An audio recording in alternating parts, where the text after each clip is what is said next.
साथियों, आज जानेंगे एक ऐसे विषय में, एक ऐसे विषय के बारे में जिस विषय के बारे में सभी जानना चाहते हैं। क्योंकि हमने जन्म लिया है, हमारा जन्म हुआ है, तो मृत्यु भी निश्चित है। जिस व्यक्ति ने मानव शरीर में या किसी भी शरीर में जन्म लिया है तो मृत्यु निश्चित है। तो हम मानव शरीर की बात कर रहे हैं। तो जो भी मनुष्य जन्म लेता है, जीवन लेता है, जीवन होना या ना होना एक अलग बात है। होगी या नहीं, जन्म होगा या नहीं होगा, बर्थ होगा या नहीं होगा, कब होगा, ये अलग बात विषय है, उसकी कोई गारंटी नहीं है। लेकिन मृत्यु एक शाश्वत सत्य है और मृत्यु एक कटु सत्य है। जिसने जन्म लिया है, मृत्यु निश्चित है। तो साथियों, आज मृत्यु के बारे में जानेंगे, मृत्यु के उस विषय के बारे में जानेंगे जिस विषय को शायद अभी तक आप किसी से शायद ना सुना हो। जो मैं आज आपको बताने जा रहा हूं, उसको ध्यान से सुनिए और समझिए, और इस चीज को एक्सपेरिमेंटल रूप में ध्यान करिए।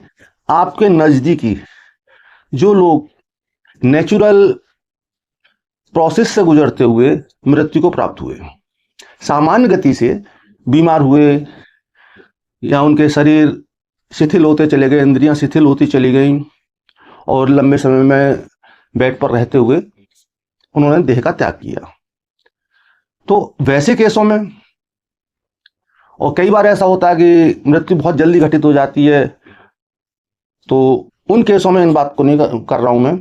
जो स्वाभाविक रूप से धीरे धीरे क्षीण होते हुए मृत्यु होती है, जिसमें बुजुर्ग अधिकांश होते हैं जो कि अपनी आयु पूरी करके जाते हैं, और काफी लंबे समय से ऐसे लोग भी होते हैं जो काफी लंबे समय से बीमार चल रहे होते हैं। किसी भी तरह की बीमारी हो सकती है, उसके चलते पता होता है कि जो हमें पहले से पता होता है कि अब ये नहीं रहेंगे, बस दिन गिन रहे होते हैं।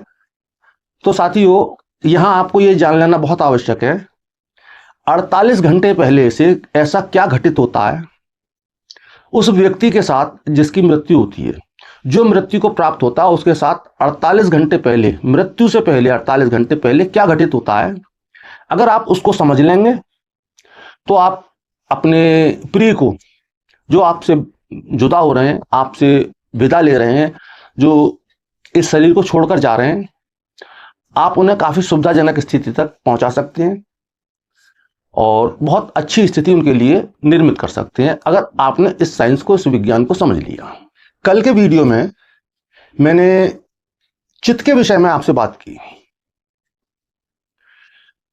तो जो परसों वीडियो मैंने पोस्ट किया था, सॉरी कल का नहीं था, परसों मैंने वीडियो पोस्ट किया था, और उसमें बताया था कि हमारा चित्त, हम चित्त किसे कहते हैं।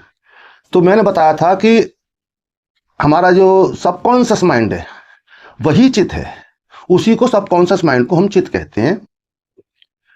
चित्त के विषय में मैंने आपको डिटेल में बताया था, उस वीडियो को डिस्क्रिप्शन में लिंक में डाल दूंगा, आप सारा वीडियो देखिएगा।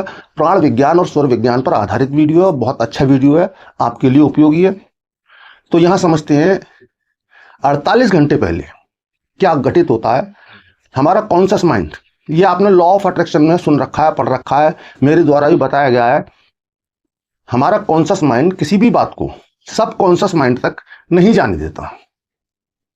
तो हमारा सबकॉन्शियस माइंड वो ऐसा पावरफुल है, इतना शक्तिशाली है, वो सभी कुछ करने में सक्षम है, सभी कुछ वो कर सकता है, और उस माइंड के द्वारा सभी कुछ प्राप्त होता है अगर हमारा कॉन्शियस बीच में ना आए। उसके लिए बहुत सारे उपाय हैं कॉन्शियस माइंड को हटाने के।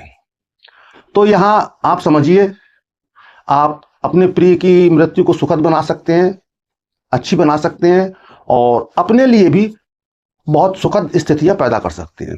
वो इसलिए क्योंकि 48 घंटे पहले, मृत्यु से 48 घंटे पहले, स्वाभाविक मृत्यु में जो धीरे धीरे घटित होती है, उस स्वाभाविक मृत्यु में 48 घंटे पहले हमारा कॉन्शियस माइंड, जिस तरह हमारी समस्त इंद्रियां शिथिल होती हैं, ज्ञान इंद्रिय, कर्म इंद्रिय, सभी इंद्रियां शिथिल होती हैं, उसी तरह हमारा कॉन्शियस माइंड भी शिथिल हो जाता है। हमारा चेतन मस्तिष्क भी स्लीप अवस्था में चला जाता है। उस समय हमारा कॉन्शियस माइंड एक्टिव होता है, यानी चित्त डायरेक्ट अवस्था में होता है, उस समय मृत्यु को प्राप्त होने वाले व्यक्ति से जो भी कुछ कहा जाता है वो उसको वैसे ही ग्रहण करते हैं, पूरा पूरा ग्रहण करते हैं और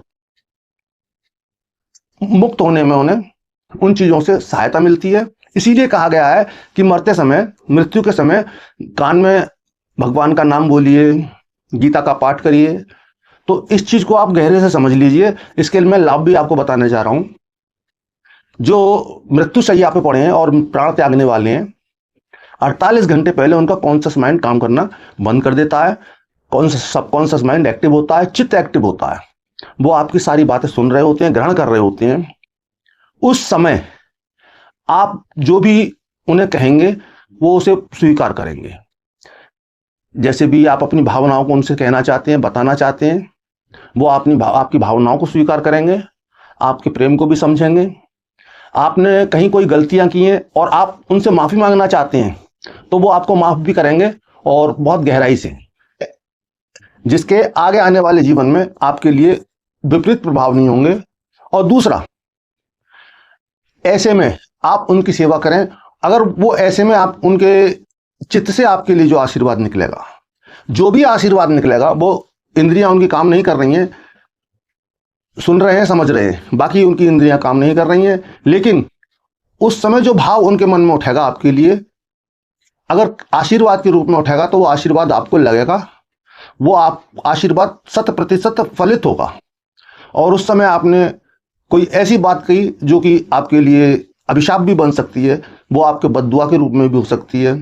तो इस चीज का ध्यान रखें 48 घंटे पहले। बल्कि जब आपको पता चल जाए कि व्यक्ति मृत्यु शैया पर है, वैसे तो हमेशा ही अच्छा बिहेव करना चाहिए, तो उस समय विशेष अच्छा बिहेव करना चाहिए और मोह माया की बातें इनसे बच सके, इसलिए गीता का पाठ सुनाना चाहिए।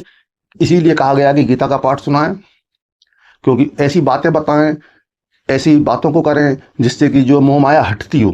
क्योंकि वो हमारे लिए सामान्य बातें हैं, लेकिन जब चित्त में ये बातें जा रही हैं, कॉन्शियस माइंड के लिए साधारण बातें, रोज सुनने वाली बातें, लेकिन जो कॉन्शियस माइंड की जगह सीधे चित्त में जा रही हैं, सब कॉन्शियस माइंड में जा रही हैं, सीधे सब कॉन्शियस माइंड में चित्त में जा रही हैं, तो वो बहुत ज्यादा प्रभावकारी होती हैं और वो इस शरीर को सुविधाजनक तरीके से छोड़ पाएंगे।